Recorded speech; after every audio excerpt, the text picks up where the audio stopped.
Henry revealed a shocking secret. He had sex with his mother after she was dead. He told me, I don't like live sex, I like dead sex. That was a common theme, really, for all of the time that he spent talking about his killings. He would claim that sex was more appealing to him if the victim, or if the partner, in quotes, was dead. In 1970, after serving 10 years, 33-year-old Henry Lee Lucas was paroled, an early release due to prison overcrowding.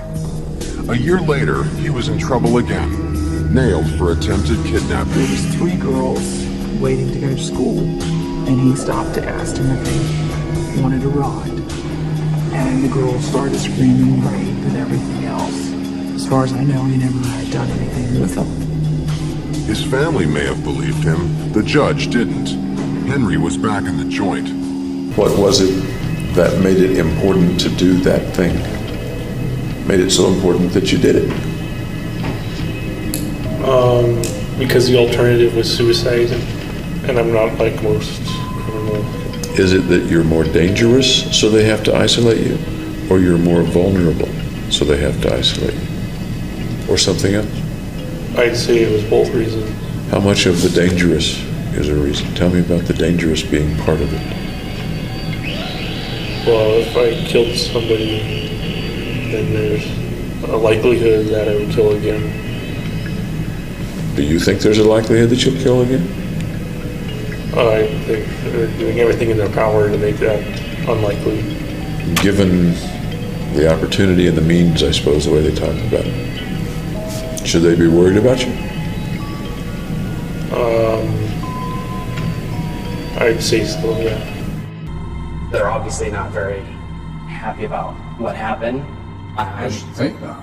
I got a letter from my niece that I love my niece more than anything, and she just said, how could you do that to 4 women? I mean, you guys are evil, you're disgusting. It was pretty bad.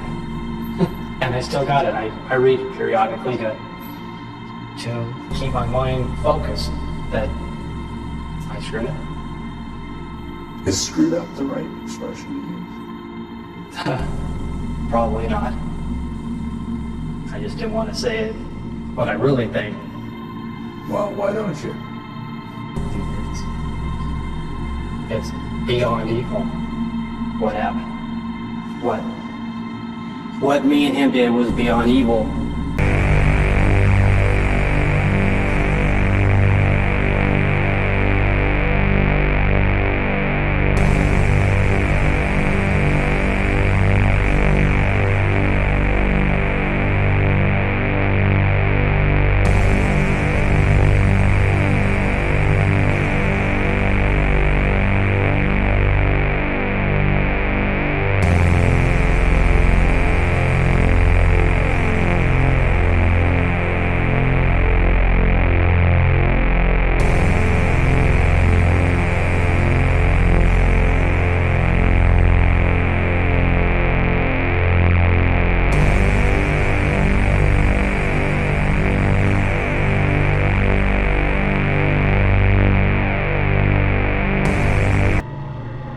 Andre Chikatilo. He was an intelligent man, but was chronically shy with low self-esteem and depressive tendencies. Whose sexual inadequacies drove him to conjure up sadistic fantasies in his mind that he couldn't suppress. In a reign of terror that lasted 12 years, he acted on these cravings in the most depraved and heinous way. As a schoolteacher, he used his position to prey on and abuse the most vulnerable people in society. Children. If this wasn't bad enough, he took pleasure in torturing his victims for his own sexual release. Chikatilo became known as the Rostov Ripper, and mainly due to the mistakes made by the police at the time, he was able to kill at least 56 children and young adults, both male and female.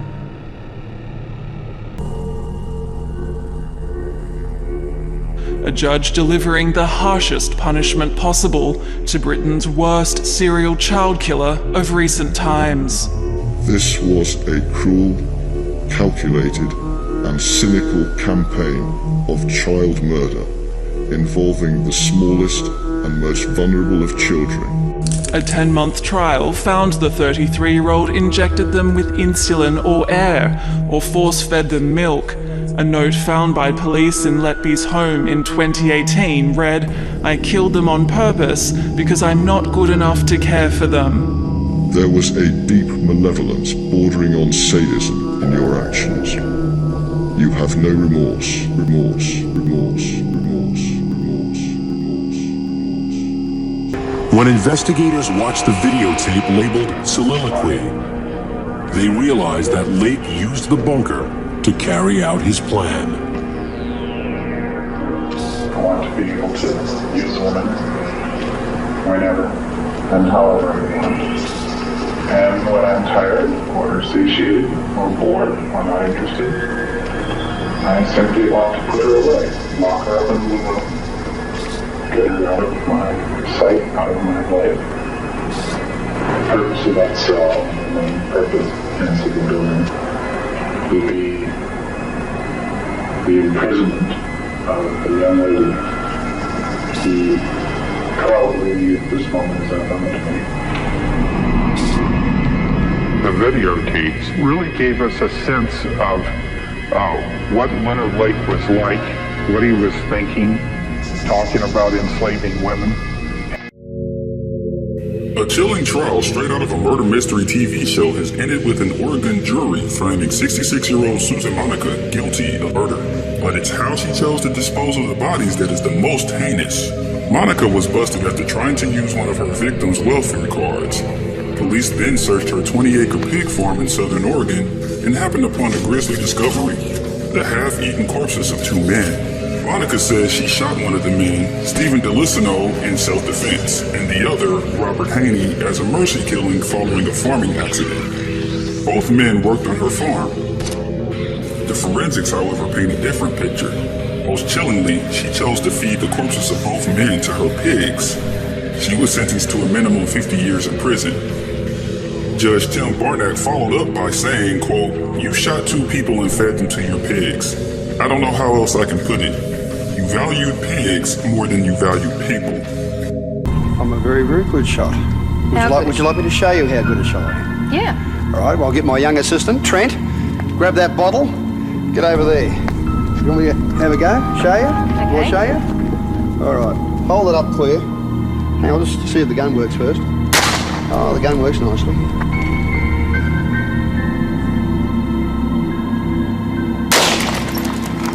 Yep, I'm a crack shot. The contracts that the Italians put out on me, they're just good for a giggle. Now, you got to take my word for it, but there's a slug in this gun. Well, I want one shot to my head, one shot to Renee's. Are you ready, Renee? I don't think I want to play. Are you ready?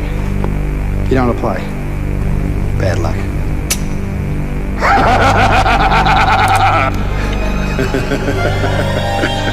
Like, how is it? Known as the serpent for slipping through the net, a French serial killer has been released from prison in Nepal. Great, but I only look forward now that I have a lot to do. I have to sue a lot of people, including the state of Nepal. Charles Sabraj was freed after a court ruled in favour of his age and good behaviour. The 78-year-old spent 19 years in jail in Nepal for killing two North Americans in 1975. In the past, he's admitted to murdering several Western tourists and is believed to have killed at least 20 people in Afghanistan, India, Thailand, and more. A TV series was released last year dramatizing his alleged killings. Tu nous présentes à Jay. C'est toi qui vends des pierres, c'est lui qui vend les pieds. Today's a good day, mainly for all of you guys and myself. I hope we can just move on from all this. You know, can't say I'm normal, but you know, I know right from wrong. If I cause any hate, bitterness, and then all of any of you, you can work on that. I ask you maybe forgive me find in your heart someday, I know not today, someday, just move on from this life and may justice be served today. That's the most important. This mess, I'm sorry for all human beings to have to listen, hear this, okay? I'm sorry. Can't change nothing. Believe me, I would. Not for me, but for you guys. Thank you. I killed 7 people. I ruined my own life. These little 4 walls is all I'll ever know for the rest of my life, and that's a very depressing thought. Yeah, I felt like they were selling their bodies on the street. They were putting themselves at risk. They probably spread diseases to husbands and boyfriends that took shit home to their girlfriends and wives. I think I had to feel like that because I don't think I could have committed my crime had I not. I had to think of them like that for me to be able to do what I did. And what I did was for my own selfish needs. I put my wants and needs over these women's lives, and that's why I should be executed. I mean, I'm a believer in the death penalty. I'm a supporter of the death penalty, and that's when I feel like I should have been given. 1984, roughly. And I met this guy at one of the bars, downtown Milwaukee bars. We went back to the hotel, just planning on getting drunk. I had put some sleeping pills in his drink to render him conscious. And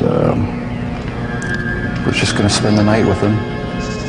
When I woke up in the morning,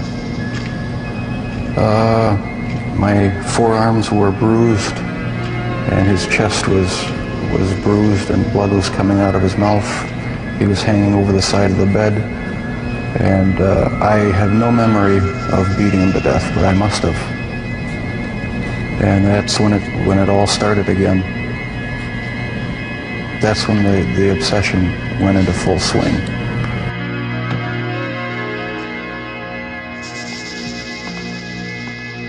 The name that I just wrote down was George Ann Hawkins. Can you hear that? I can hear you.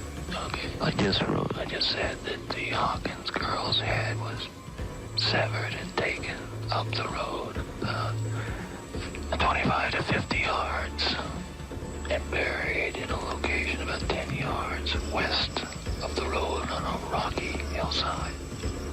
Did you hear that? Probably you would found the damage to the head, the jaw in particular, probably broken. But if you'd found that, you would have known who it was. Up to that dirt road, beyond the grassy area. I'll try to trace it here on a piece of paper. How about that? That might help a little. I'm working from some pretty old memories. Well, let's do it this way. Here's the grassy area. Here's the road coming up, trees to the northwest of this grassy area. I had decided before that the first bite would be the buttocks. I was able to cut through the skin. I'm a fool, so I didn't have a clue about human body structure. I thought the red flesh would appear straight away, but it wasn't like that.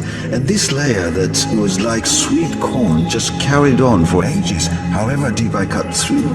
I couldn't reach with my knife, so I ripped out the flesh with my fingers and put it in my mouth. After I had sex with her, I tried to kiss her.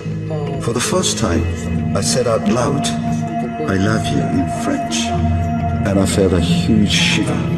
Because of my cannibal desire, my personality had seriously become, how do I say it?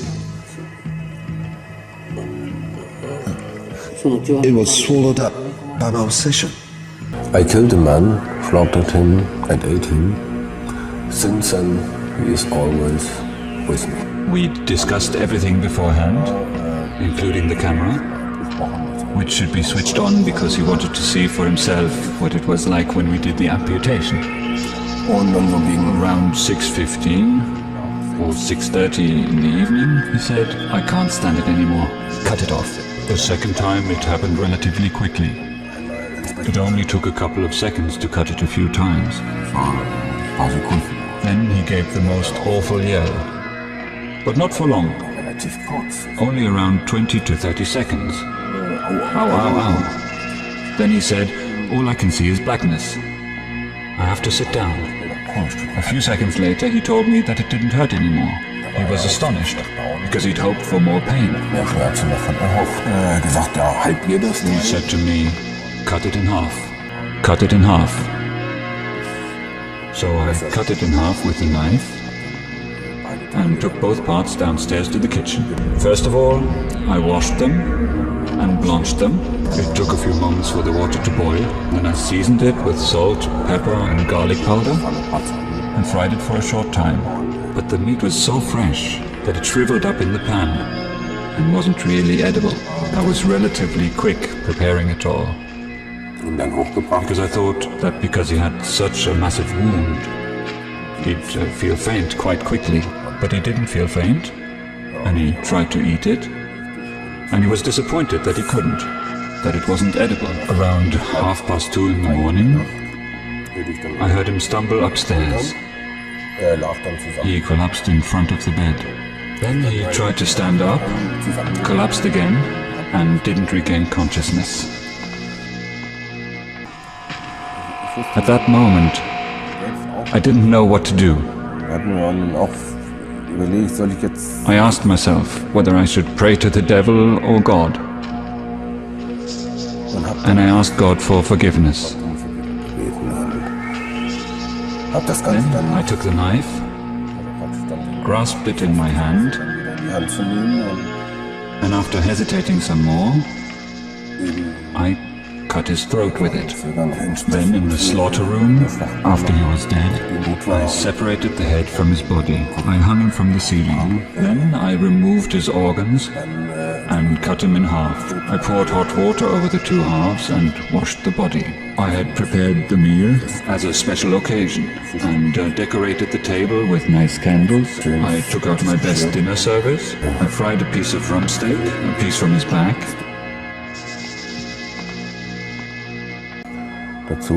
Made what are called princess potatoes and Brussels sprouts. Then, after I'd prepared my meal, I ate it. The first bite was, of course, very strange. It was a feeling I can't really describe. I'd spent over 40 years, 30 years, longing for it, dreaming about it. Herbeigesehnt und gewünscht. And now I was getting the feeling that I was actually achieving this perfect inner connection through his flesh. The flesh tastes like pork, but stronger, more substantial. Although I don't think that other people would have noticed a difference had they eaten it. It tasted really good. Schmeckt recht gut. I can't remember what night of the week it was. Thursday night, I believe. I don't know. 11 to 12, probably closer to 12. I was moving up the alley using a briefcase and some crutches, and the young woman walked down. And about halfway down the block, I encountered her and asked her to help me carry the briefcase, which she did, and we walked back up the alley. Across the street, midway in the block, there used to be a parking lot there, and my car was parked there. I knocked her unconscious with the crowbar. Did she see it? No. There were some handcuffs there, along with the crowbar, and they handcuffed her and put her in the passenger side of the car and drove away. Even veteran police officers say this is among the strangest murder scenes they've ever witnessed. The country has been spellbound by the horrifying story of Jeffrey Dahmer. Murder, mutilation, even cannibalism. Shock and horror as police carry out a large cooking kettle in the biggest and most gruesome mass murder case in Milwaukee history.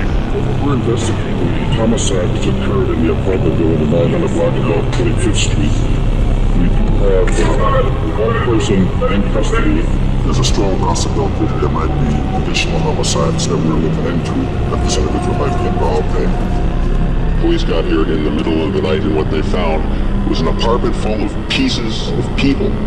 Men who were apparently killed by another man, a resident here, in what appears to be a sexually motivated mass murder. The bodies were dismembered, so clearly, literally piecing together the information is going to be difficult to figure out who the victims are in this case. We drove to the house with instructions to kill everyone in the house. From Charlie? Yeah, I remember that Wojtek Bakowski, I believe is his name. I had tied his hands with a towel and then was instructed to kill him. And I raised the knife that I had in my hand and I couldn't put the knife down. I couldn't bring it down. It was just as though there was a force there that held my wrist and I couldn't move. And then Tex came and it helped me. When you grow up, everybody grows up with different morals according to their culture. Okay, when you take acid, your mind expands beyond these moral characteristics and your concepts of right and wrong. So you step out beyond those bounds, and when you step out beyond those bounds, the imagination begins to take over. And the imagination can be a very deceitful thing. The officers in question came in contact with Jeffrey Dahmer in Lowell while responding to a battery call. At the time, Dahmer told police the 14-year-old was not a child but an adult and that the two were lovers. Police returned the boy to Dahmer's custody. Dahmer now says he killed the boy minutes later. Hey, I got this for you. I killed 33 times. You're only gonna kill me once. Casey outsmarted him again.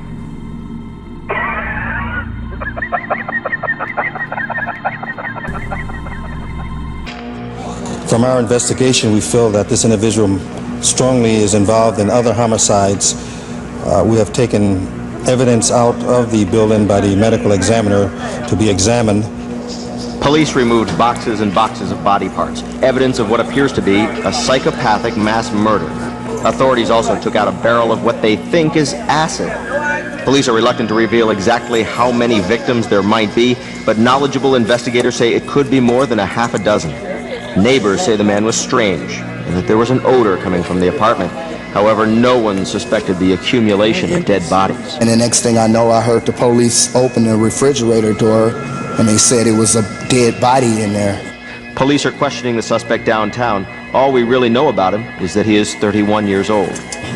I really don't know much about him. I know he's a single guy and he works every day and he's like stay to himself. And the next thing I know, I heard the police open the refrigerator door and they said it was a dead body in there. Authorities marched out of the house with boxes of severed body parts. In a barrel wheeled out, a vat of acid. In a refrigerator, left as it was found, at least 2 heads, the severed remains of victims of the alleged murderer. This morning, in an unprecedented news conference, the police chief, medical examiner, and district attorney joined in a public statement. At this point, all we can tell you is that it is a number of homicides, multiples. The investigation is still very dynamic. We don't know whether this individual acted by himself or in consort with other individuals. The big question now is the identity of the victims, whose heads, hands, and genitals were saved in the apartment. Dentists and doctors have already started the grisly effort. So far, no identities have been determined. And the area's top prosecutor wants other victims who might have survived an encounter to come forward. And we would certainly urge anyone that's had such an experience to step forward. For one reason or another, persons don't do that. Or perhaps there's an aspect of their experience that they don't wish to share with the public. However, in this case, I would certainly urge, if there are any individuals who've had an experience in this vicinity, we would certainly urge them to contact the police immediately. And actually handcuffed and threatened with a knife. Through some rather fortuitous circumstances, the individual was able to make his escape from the apartment. When police returned to arrest the man, there was a struggle, and the uniformed police officers made the horrific discovery: dismembered human remains, decapitated heads in a refrigerator freezer, limbs and male genitals in other containers, and a large barrel full of acid. Experienced homicide detectives say the killings have a sexual component. The male victims allegedly killed by a 31-year-old man, Jeffrey Dahmer, a man with a criminal history of sexual assault of a teenage boy. Yet no one expected the overnight discovery. The next thing I know, I heard the police open the refrigerator door, and they said it was a dead body in there. Police have been here all day, pulling any potential evidence from the apartment and retrieving more possible human remains from a dumpster and on the ground behind the apartment. Authorities are assembling a criminal case against Dahmer, and in doing so, the district attorney is asking any potential witnesses or assault victims to come forward. If there are any individuals who had an experience in this vicinity, we would certainly urge them to contact the police immediately. I really don't know much about him. I know he's a single guy and he works every day, and he's like stay to himself. But there was that rotting smell, a familiar smell here for more than a year. The medical examiner's office recovered numerous body parts. Also present at the scene was a large container that presumably contained some acid-like material. The parts, box after box of dismembered human remains, were taken away. Now the job is to identify the victims. The pieces belong to at least 4 different people.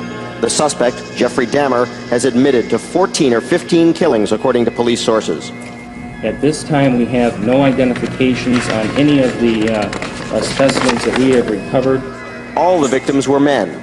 Experienced detectives say the killing appeared to have an aspect of sexual violence. The suspect has a criminal history of sexual assault of a 13-year-old boy. Jeffrey Dahmer is on probation right now for that crime. Milwaukee's police chief has often criticized probation and parole systems.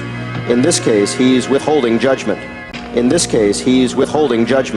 I have no comment on that at this particular time. I may have a comment on that after we have reviewed and researched this issue much more. The next thing I know, I heard the police open the refrigerator door, and they said it was a dead body in there. Even this afternoon, police were retrieving what appeared to be bones from a dumpster in the back of the Oxford Apartments. The volume of evidence mounted, a huge metal pot. Police sources say there were human parts inside. Videotapes, knives, anything that might even be remotely connected with the killings were packed up and carried out by investigators. But the shocking, gruesome evidence came out in the middle of the night.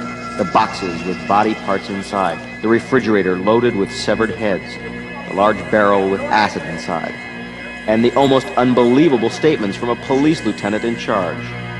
From our investigation, we feel that this individual strongly is involved in other homicides. We have taken evidence out of the building by the medical examiner to be examined. At the very moment this public statement was being made, some private statements were being made in a police interrogation room. According to police sources, Jeff Dahmer was telling them about the killings. How many? 14, 15, maybe more. There are some big unanswered questions, though. Just who are the dismembered people killed in this mass murder? It's going to be the job of the medical examiner, probably with the help of a dental expert, to try to figure out who these victims are. At this time, we have no identifications on any of the specimens that we have recovered. Saw a girl walking down the street in a little mini skirt and tube top and French beret and high heels on Nebraska Avenue in Tampa, which is the meat market in Tampa. She was going to a bar that was right on the way to my apartment. And when I got by the bar, instead of turning left to go to the bar, I turned right. And I wanted to scare her. I don't know what it was about this girl, but it was very violent.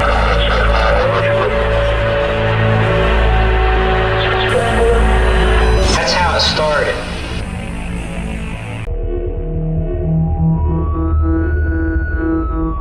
Pull the body out of one of the foam boards, put it on the sheet, and then cut it out.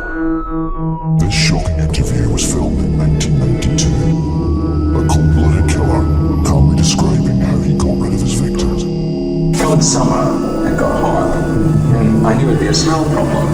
Then I thought, well, I'm going to have to deal with the smell problem. And I thought, what would come off the smell more than anything else? And I came to the conclusion it was the inner.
A foul-mouthed and vicious second personality emerged, who hated Ken and wanted to be rid of him. Stevie, we were talking.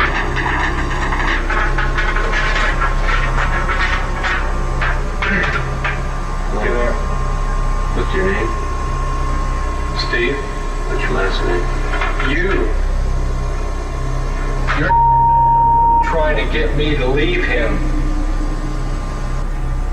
Then came the assertion that Steve had taken over Ken's personality to kill the girls in Bellingham. He got himself into a jam. I killed those broads, you know, to smarten him up, to show him that he couldn't push me around. He knew one of them. The other one came along for the ride. How did you do it? Strangled him. Possibly influenced by the fact that Kenneth Bianchi had escaped execution by plea bargaining, the jury decided that Buono should not receive the death sentence. The judge was openly regretful. I would not have the slightest reluctance to impose the death penalty in this case were it within my power to do so. Ironically, although these two defendants utilized almost every form of legalized execution against their victims, the defendants have escaped any form of capital punishment. Both men are now serving life sentences. Buono without the possibility of parole. Bianchi with possibility from 2005.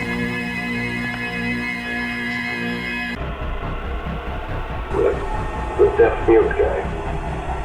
I wanted to keep him with me, so I gave him a drink with the pills in it.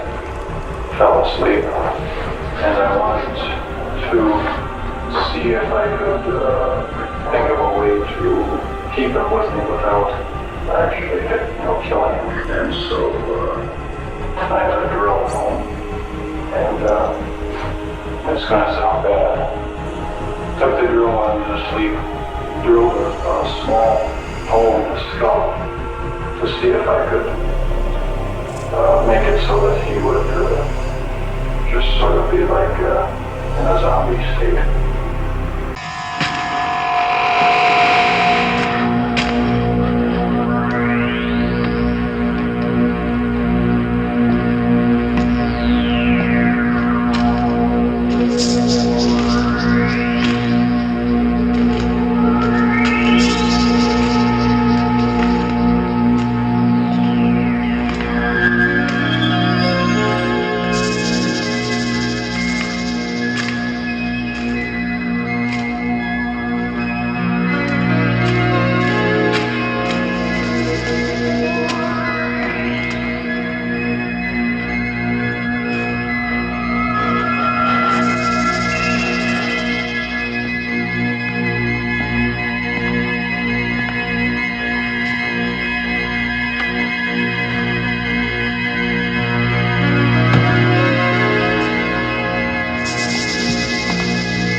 Highgate Magistrates Court.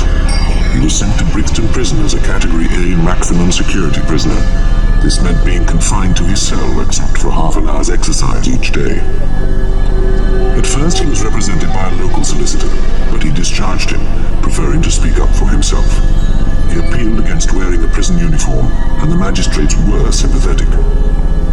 Nielsen claimed that his cooperative attitude should have earned him some privileges. When these weren't forthcoming, he refused to empty his slop bucket and got 56 days punishment for assaulting an officer.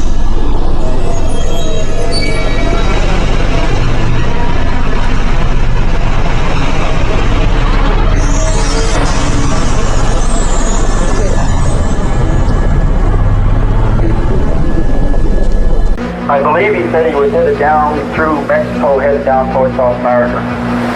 We started heading south, and I started talking to him about did he meet any gay people and everything, and he told me he was gay himself.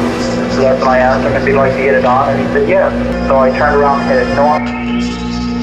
I parked, and we got in the back and started getting it on. And that's when I stabbed him in the arm. I stabbed him in the left arm. I stabbed him again, and then again, and again. I pulled him out of the van, and he was still alive. I just kept on stabbing him. Was he nude, or was he, He was nude. What'd you do with the clothes? And I threw it out with him.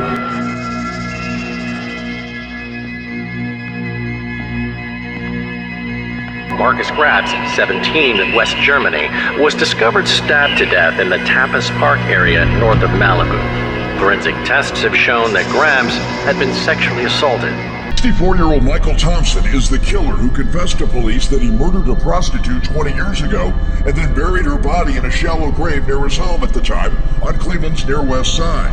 The remains of the victim were recovered when Michael Thompson lived on Cloud Avenue in the city's Stockyards neighborhood. Neighbors referred to Thompson as Michael Myers, the character from the Halloween slasher movies. Neighbors say in 1990, one of those women came running out of Michael Thompson's home here on Cloud Avenue, screaming for help. Her hands were tied behind her back, and she went from house to house, knocking on the doors with her chin. Thompson would eventually be convicted of assaulting a prostitute with a gun after he bound and gagged her.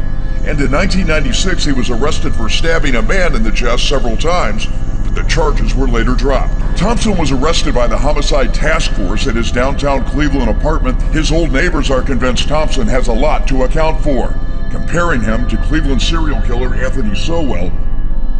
Early on the 2nd of February 1964, oarsmen spotted a woman's body by Hammersmith Bridge. The cross marked the precise spot. Police calculated that the body had been thrown in 24 hours earlier. 2 months later, a second body was found on the shore below Duke's Meadow. The cross again marks the spot. Like the first victim, the girl had been assaulted somewhere else before she died, and her body carried to them. Like the first victim, she was pregnant when she was killed, and both were found on the foreshore without any clothes on. Now the papers sniffed a big story. The name Jack the Stripper was their inspiration when they realized that a killer of prostitutes was on the prowl. Then, just 2 weeks after Irene's murder, the body of a third victim was found dumped in an alleyway. She had also been strangled, but 3 of her front teeth were missing as well. In July, the body of another victim was dumped in a small road off Acton Lane in Chiswick. Then, on the 25th of November, another body was found in a car park in Hornton Street. The girl was a prostitute. She had been suffocated or strangled. The police were sure that all the victims had been hired, then murdered, then used for necrophilia. Police issued an identical picture, but he was never found. The last victim of Jack the Stripper was strangled almost a year after his first one. Early in the morning of the 16th of February 1965, dumped naked and ravaged. Her body was partly mummified. The map of West London was now dotted with 6 murders, all clearly by the same hand. And that was not counting a couple of possible earlier victims. 6 women that were without doubt the victims of the same killer. Marks on their necks and mouths showed that he grasped their heads, both suffocating and strangling them. The security guard, whose duty rota fitted perfectly with the murders, but before he could be questioned, this man took his own life. So the death of these 6 women officially went unpunished. But just as death came violently to them, so it did to their murderer, Jack the Stripper.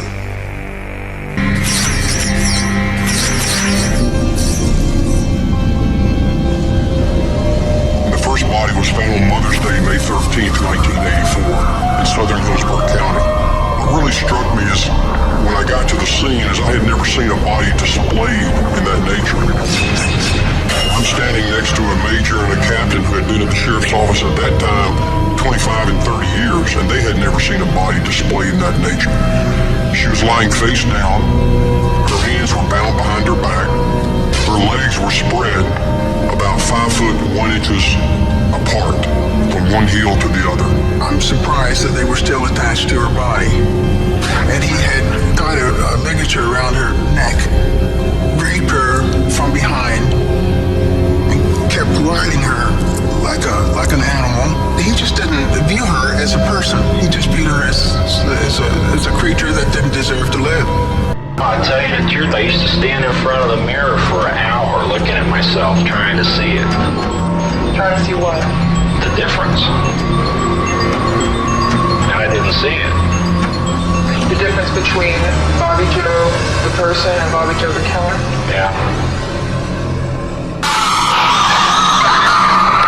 It wasn't a matter of going out and prowling and you know, I'm gonna get one, and, you know, maybe I ought to check here, check. Got a couple of them happened on my way to or from the racquetball court. To the grocery store, almost burned my apartment down one time because I had a TV dinner in the oven cooking and went out to get milk. And saw one walking down the street when I went out to get the milk.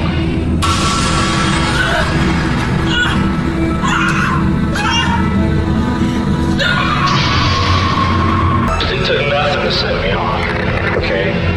Like a fit, you know, just boom. You know, what's some street hooker gonna do, right? All's right. Well, who cares?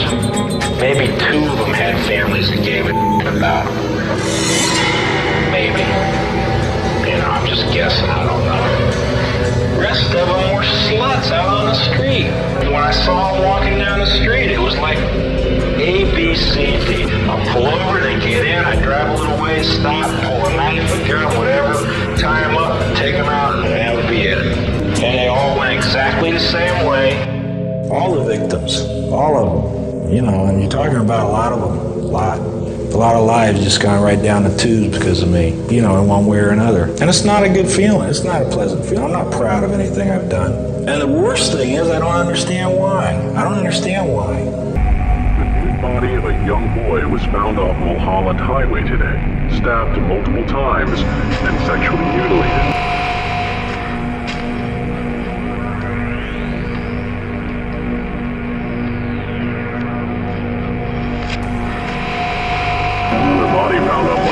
Was identified as Donald Ray Hayden, 15, of Hollywood. He'd been stabbed to death and sexually molested before being left in the dumpster just north of the Ventura Freeway. The Hayden murder is already being considered the 4th body in a series that includes 3 other killings of the past few months. The scene always looks the same. A young, white, thin male, completely nude. Signs of strangulation, many with rope burns around the ankles and wrists. And the big question is who and how many people are responsible for these murders? Investigators are very reluctant to answer that question.